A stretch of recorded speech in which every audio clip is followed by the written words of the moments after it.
Yo guys, what is up? Welcome back to Hexter TCG. Today we're going to be doing a discussion with some fellow members of the Northeast TCG community, some players. We're in off season right now because of the game being canceled. We'll go into that a little bit, as that's the topic of our discussion today. Just want to introduce these guys here that have taken their time out of their day, being quarantined, to have this discussion. So yeah, let's start off with Gabe and then Rudy. Hey guys, what's going on, I guess? My name is Gabe Shumway. For perspective, I guess, I'm at a 482 CP right now, so just short of invite. Going through, trying to get those last couple of points. Been doing a lot of testing in the format. Quarantine life is real. Oh, what's going on, guys? It's Rudy Wade here. You might know me from Rudy Wade TCG. That was a channel I used to run a while ago. Or Rudy Wade Music, if you've heard the song 30 Racks.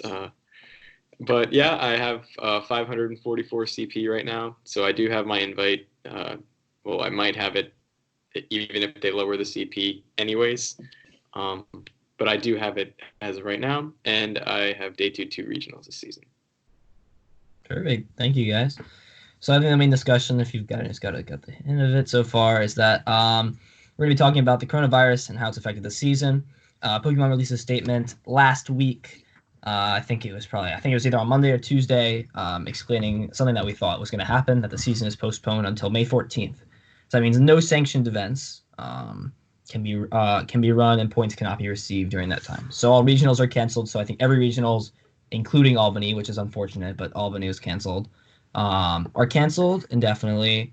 And I know they didn't say this, but the subject, like the date, isn't subject to change. So this can be pushed back more. So I just want to get your guys on the thoughts. Did you agree with the decision? Was the decision too short, too long?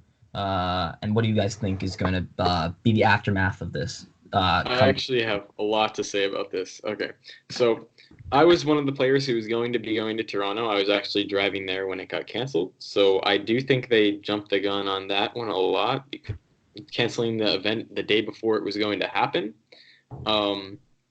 I was literally driving there, and they canceled it. And my friend who flew there, it was canceled, and he was stranded in Canada because I had to get the hotel open. So that really was not great for either of us. If they were going to cancel the event, they definitely should have done it a couple days before, or not at all, because I don't really think that they should have canceled it. Honestly, it was too early in the coronavirus's life for it to have that much of an effect. But going forward, I do think that the event should probably be canceled at this rate because the virus is spreading quite a bit. And no sanctioned events during this time is probably for the best. But I do not think they should have canceled Toronto. Yeah. Obviously, everyone's safety comes first. I think that's what everyone's aware of at this point.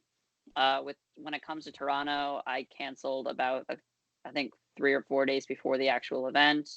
I feel like Pokemon should have definitely made a statement earlier, even if it was too early in the stage of Corona. You have to make a decision so people can make their plans around that. You can't cancel 12 hours before the event is scheduled to start. In a way, I don't know if the event should have been canceled or not. I wasn't reading up in the news enough during that time period.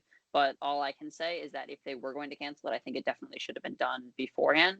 I feel like with the next, about a quarter being canceled, they might work around Albany regionals. It's obviously subject to change. We can't predict the future. We don't know what's necessarily going to happen with the virus in the future. So it could even be shortened. It could be lengthened. But Pokemon essentially had to make a statement and shut this down because of everything that's been going on in the world, and for the safety of everyone in the community. Yeah, I think the main thing, especially on the point that you were talking about, Rudy, of Toronto, and I think that was, TBCI has done a lot of things in the past, but I think one of the things that I think we were all looking at was, why is there not a clear decision on Toronto coming up to Toronto? I remember a week back, 2 weeks prior, Yu-Gi-Oh! Had canceled one of its biggest tournaments in North America about 2 weeks before, and Magic had done so, and it was at the point where all the other card games had postponed had canceled all of their events going up. And some of the people were having notion. I think I was talking to Rahul, some of those guys, and they were saying like, all right, the event's getting canceled. Like, if all of these other companies are shutting down their events, then they're sort of setting the expectation that the other card games should do so. Retrospect to what we were expecting. Did I agree that the other events were shutting down earlier? No, but That was what was happening. And I remember one thing seeing was that I think it was Yeti Gaming or someone made a tweet, and I think it was the day before Toronto, and it was like they said something about like we just got off the phone with TPCI and we're green to go or whatever. I don't know if it was It real, was but the Thursday, but yes, they said that they had plans to proceed with the event. Yeah. Yeah. Another thing about that as well, I feel like Pokemon definitely left it on Vince to make the announcement, who's the head of Yeti Gaming, and I feel like that was a very bad decision since from the perspective that we got was that he was constantly messaging back and forth with Pokemon but wasn't getting adequate response for a while, and they left it up to him to make the official announcement, so that a lot of, I feel like, anger and spite in the community in a sense was taken out on Yeti Gaming when it should have been taken out more on TPCI.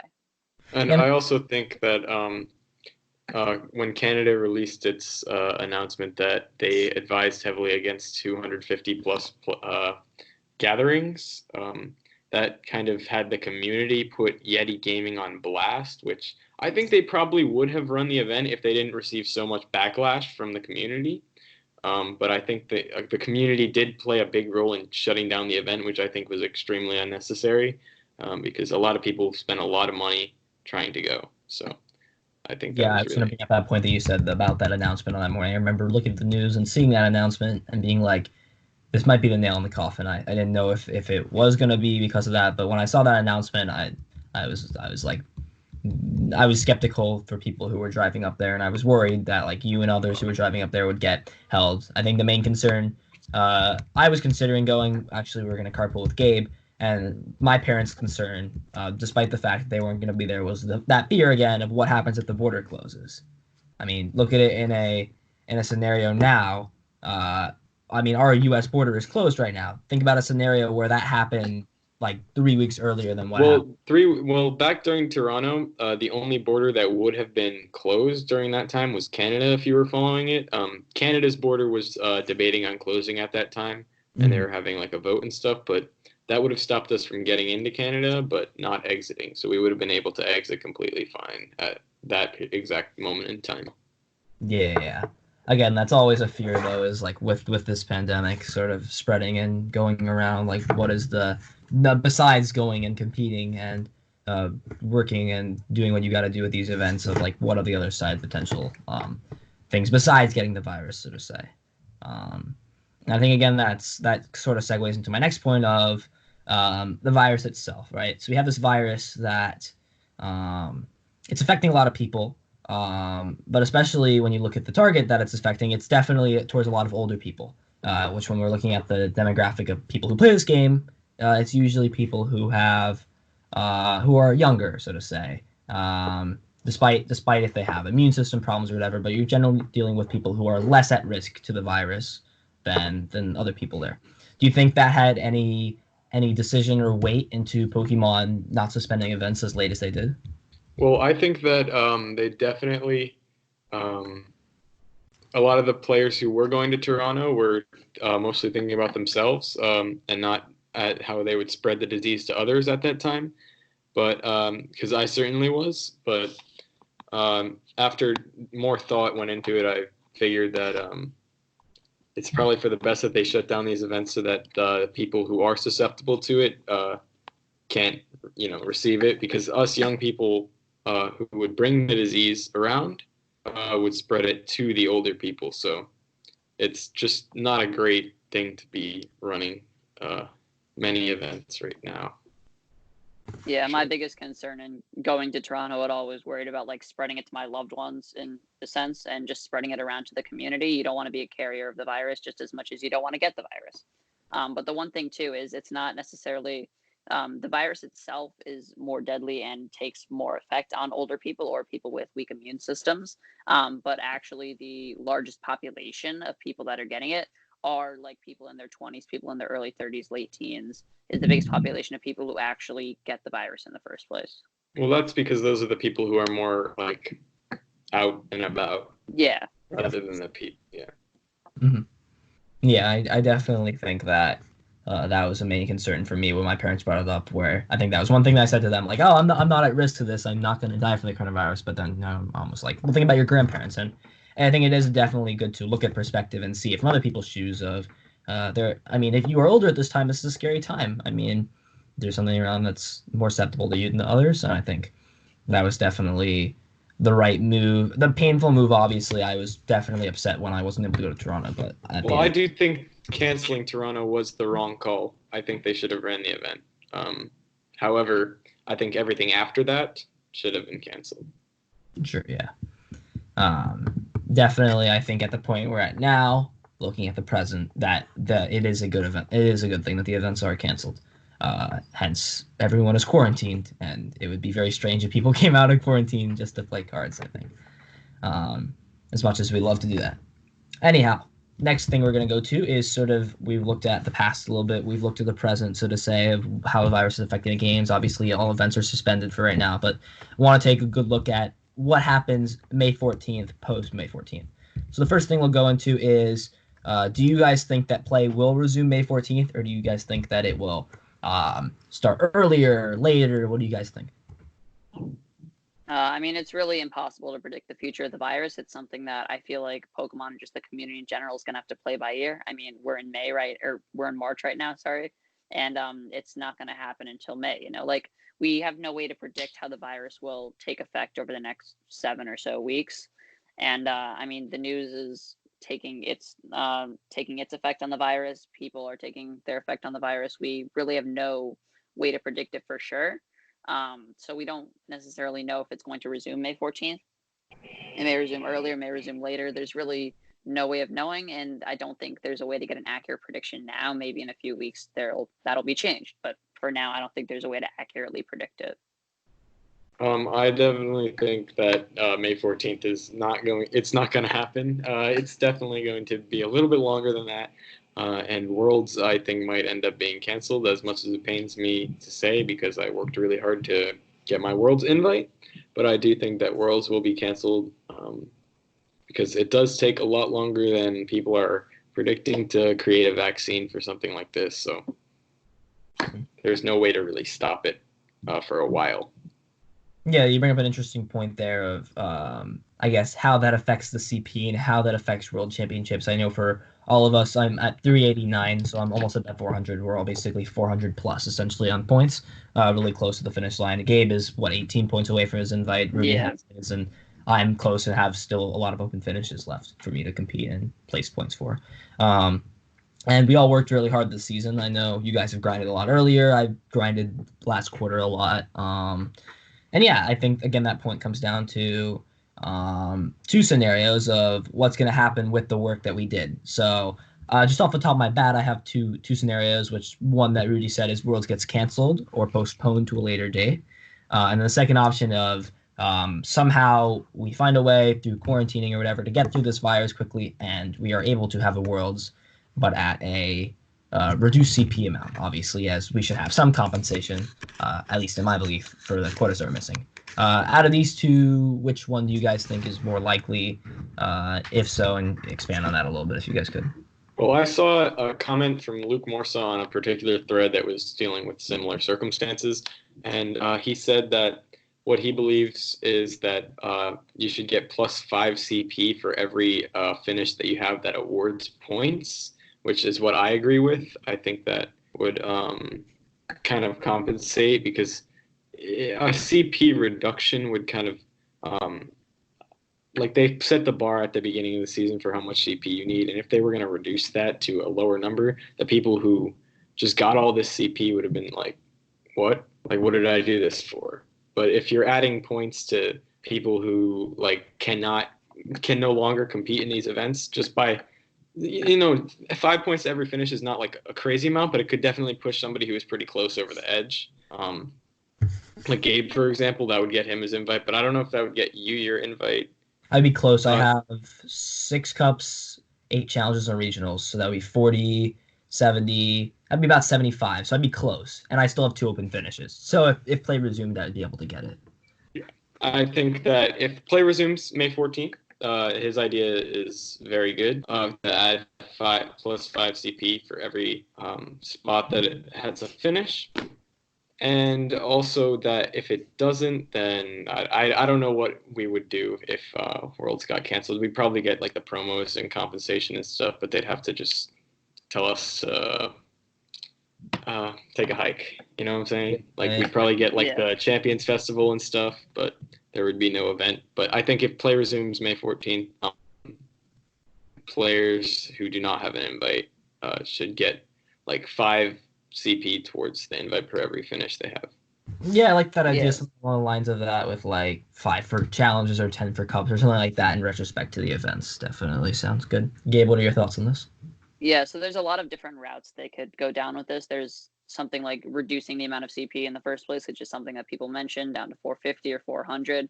One thing is that, like, since they're essentially taking away a quarter of Pokemon, in a way, if it was lower down to 400, they might do something like reducing cups and challenges to something like 6 finishes each, if they're going to reduce the amount of points needed in the first place, which is something that I'd brought up in a thread. But at the same time, people who have maxed out on cups and challenges, that might affect their goals towards Worlds, and that might put them from a position where they were above 500 CP to a position where they now might be below 400 CP. So that's not necessarily something that they're going to do in the first place. And the fact that they might feel pity on people might make it so that they just change it to a straight 400, change it to a straight 450. It's really impossible to know. Another thing that I think is worth mentioning is, Luke's comment. I thought that was a great idea. The one thing is that it's kind of complicated for Pokemon to do in the first place. There is an idea that they came out with, if you guys remember, I think it was the 2017 or 2018 season, where, like, recently before NAIC, they changed all the point requirements.